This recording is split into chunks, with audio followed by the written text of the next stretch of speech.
Hello, welcome back. Tactical Tuesday with Johnny Tiger. Date is November 22nd, 2022.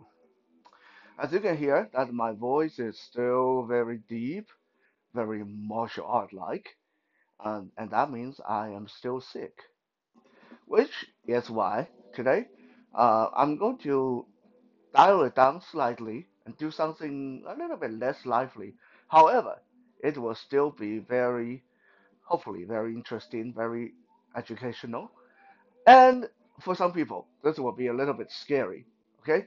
Because today we are going to go back and talk about knives and basic cutting etiquettes. Some people say, wait, there are etiquettes when you're defending yourself with a knife? Yes, there are. Because pulling out a knife to use it to defend yourself can be immensely dangerous for you and your attacker, especially for you if you don't learn proper way of how to handle a knife. Because the moment you pull this out, you have now escalated this to a deadly contest. No matter if your attacker already have a weapon or don't, hopefully you don't pull out a knife if they don't already have a weapon, because that's going to be very difficult for you to explain in court. If you pull out a knife and the other person is barehanded, empty-handed, it's going to be difficult.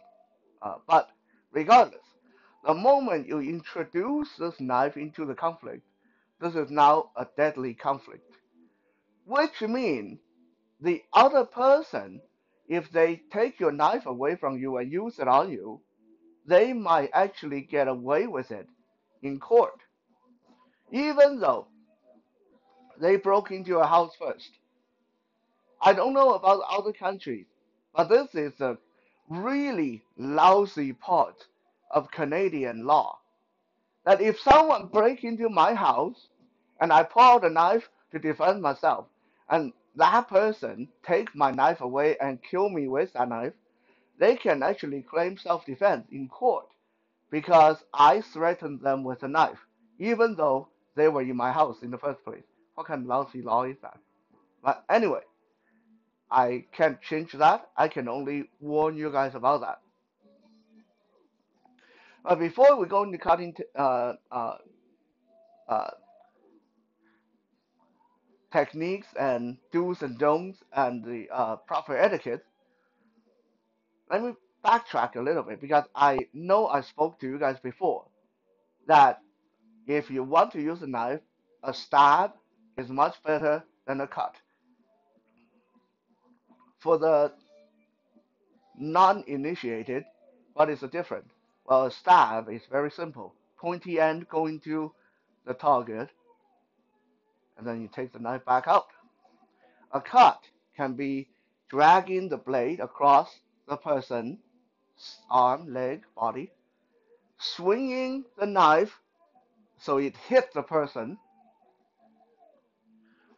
So a cut is when you hit with the edge, the side of the knife, the blade of the knife. A stab, well, is when you jam the knife into the person. That's the most simplistic way. Why is it that I said if you want to use a knife, a stab will always work much better? I have done this demonstration before, but let me do this again.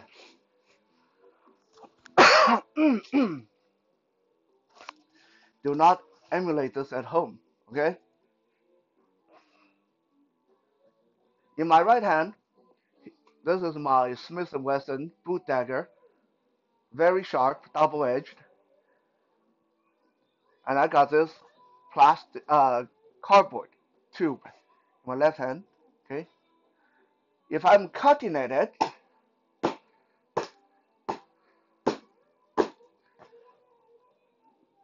I don't know if you guys can make it out on the screen. It gashes a little bit, like it's barely skin taking off the surface of this. I can whack at it all day, right? So imagine if the person you're fighting is wearing thick clothing, jacket, leather jacket. Okay, this is not going to do anything other than pissing them off and show them that you don't know what you're doing. Right? Now, if I'm to stab this, stab out, stab out, stab out, every time, go in deep and clean, no problem whatsoever. Okay, so this is why when it comes to knife conflict, you want to stab and not cut for result. I'm stressing for result because when you stab a person, you also have a much higher chance of killing them. Whether you stab into the arm, the leg, the body, the chance of the person bleeding to death is very, very high when you stab them. So you need to know that, right? Not that I'm promoting knife fighting in any case. This should be the last of the last resort. Yeah, for the rest of the world, unless you live in the United States, we don't have the gun as a last resort. So for most of us, this is as serious as it's going to get. And this is it's not going to get more serious than this, other than if I can grab that axe off the wall. So this should be the last resort, which means when you pull this out, you are ready to defend yourself to the death. It's when your life, your partner's life, are in danger that you will finally pull out this knife. You should never pull out a knife and thinking that you're going to bluff the person. Okay, don't ever do that. That is not part of today's lecture, but it is something that very, very important. Never pull out a knife thinking you're going to scare the other person because, like I said, the moment you pull this out, now it's a deadly conflict. That person has the right to take this away from you and use it on you if they can. So if you pull this out, but mentally you're not ready to back it up, you're not ready to actually make that cut, then you just made this situation a lot worse for yourself. Okay? Because there are people out there, and this is how a lot of domestic, uh, close relationship killings happen. It's when one person is being abused. So that person finally gets to a point, pull out the knife, don't touch me again. Don't you ever come near me. But guess what? Your abusive father, your abusive husband, not scared of you. So they'll come right towards you and say, what are you going to do? Stab me? Go ahead. Go ahead. You little pussy. Stab me. Now you're trapped. What are you going to do? What are you going to do? Are you ready to actually stab them?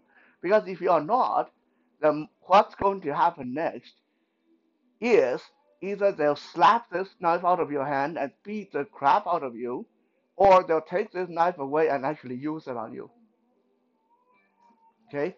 So do not ever pull out a knife with the intention of bluffing.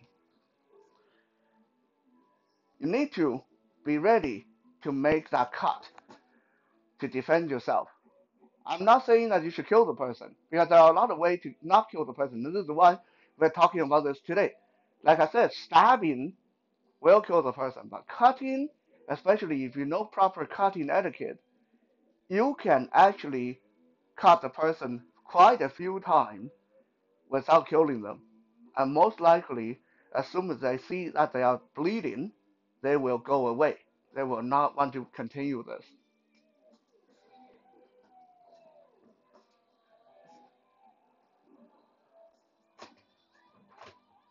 So, what are proper cutting etiquette? I have condensed this down to three, simple to remember. Obviously, knife work is a lot more. There's stances, there are different holds, there are different movement pattern, which hand's doing what, and stuff like that. But at the very basic, you need to know these three things. Number one, when you cut, you never cut straight out and pull straight in. Okay, it's not a drum. You don't do this. You don't smack it. Okay, you don't smack it. When you cut, it should always be a circular motion. Imagine that this knife is mounted on a wheel and you are turning the wheel out, in, out, in, either sideways, horizontal, like a big steering wheel, or vertical, but always a circular motion. Up, out, down, in, out, in. There's a circular motion to it. Okay, there's a circular motion to it. This is number one of your cutting etiquette. Practice this at home with a training knife. Okay, practice this. Always circular, circular, circular. Your goal is to bring the blade to the person and make a circular draw, circular, like drawing a wheel with your knife, drawing a wheel with your knife, and never straight out and in, always circular, circular, circular. Number two, at no point whatsoever, when you handle a knife, the blade of your knife should come towards you. Right? So always remember, your knife need to point away from you.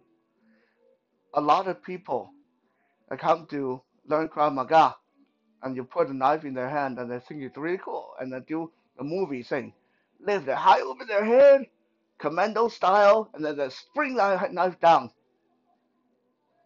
This is a wrong way of using a knife, because when you do this, look at where the knife is pointing. It's actually pointing at me, right?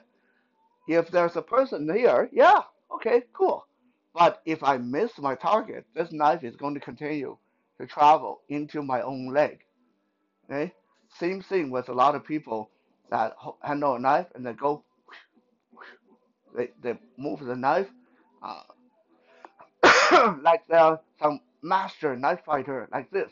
But a lot of times, you know they don't know what they're doing. Yeah, the knife will tilt back, pointing at their own face, which means one wrong move, they will stab themselves in the face. Right? So if you look at my hand, when I'm using a knife, the knife is always aimed forward, no matter if I'm cutting or if I'm defending. Okay, the only time this should even remotely come toward me is if I'm doing a back shielded grip, like laying it back along my forearm. Okay, this is the only time this should even remotely come toward my direction. And that is, I don't even recommend that unless you're using a machete. Okay, a knife, this is just too short for that to really work. So no matter if you're cutting low, you're cutting high, the knife should always be pointed at your attacker. Right? That's number two. Number three, don't overdo it. Don't overdo it. What do I mean by overdoing it? Overexerting, overreaching, overextending, overswinging. Okay? Don't overdo it. This is a sharp instrument. It's not a baseball bat. You don't need to go into a knife fight like that. It's not an axe. You don't need to split wood. It's supposed to be a light, versatile instrument. Right? Hold the knife, tip point towards them, move it a little bit so they won't target your knife hand very easily, and just watch for reaction. Watch them, right? If their hand coming towards you, then cut the back of their hand. cut their forearm. They try to kick you, you cut their shin, cut their leg. They try to rush you, you step out of the way and cut their upper arm, shoulder, or face. Okay? Always point it toward them. So, again, you don't cut yourself. And if they do try to bull rush you, they will impale themselves on your knife. You don't even have to do anything. Right? Never cut straight in and out. Always circular, circular, circular. Okay? Out, circle, back in. Out, circle, back in. Out, circle, back in. And don't overdo it. Right? Don't overreaching. Okay? This is really stupid, right? If the person is that far away, they're probably not really that big of a threat to you. So don't try to lunge with that. You're not in a sword fight. Okay? If you do that, there's a big chance that you'll trip and slip and fall on your own knife. Don't overswing. Because when you overswing, you're wasting energy. And don't overgrip. Right? Don't give that death grip thing. Right? A lot of people think they have to hold onto the knife really tight. No. When you see my hand when I hold a knife, it wiggles a little bit in my grip. Okay? It's like that. That's how loosely it's going to sit because I'm not going to waste a lot of energy in grabbing it really tight. As long as I know this knife is secure, I want it to be loose enough. So if I have to, instantly I can twist the angle around to different things I need to do. Okay? I don't want to death grip this and end up wasting my energy.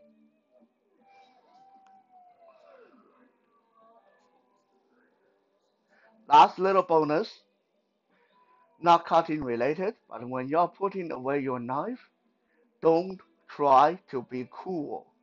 Okay? I can't even begin to tell you guys how many people hurt themselves because they're trying to be like a movie star when they put away the knife. When you're putting away the knife, the job is done. Right? You don't need to be that cool. You don't need to do it quick. You don't need to do the throw the knife up in the air and catch it on the way down and then put it into the sheath without looking, right? Like this, like I'm trying to do this. Okay, a lot of people will do like put it into the sheath like this. Okay, now I am a really cool blind dude. I have very good sensitivity, so I can do that. But most of the time, I wouldn't even do that. Most of the time, after I'm done with my demonstration with knife go into the other hand, make sure it's pointed away from me, pull out the sheath from my pocket, switch knife hand, and knife go into the sheath, nice and slow. Okay? Doing it a safe way. I don't care about being cool and hurting myself.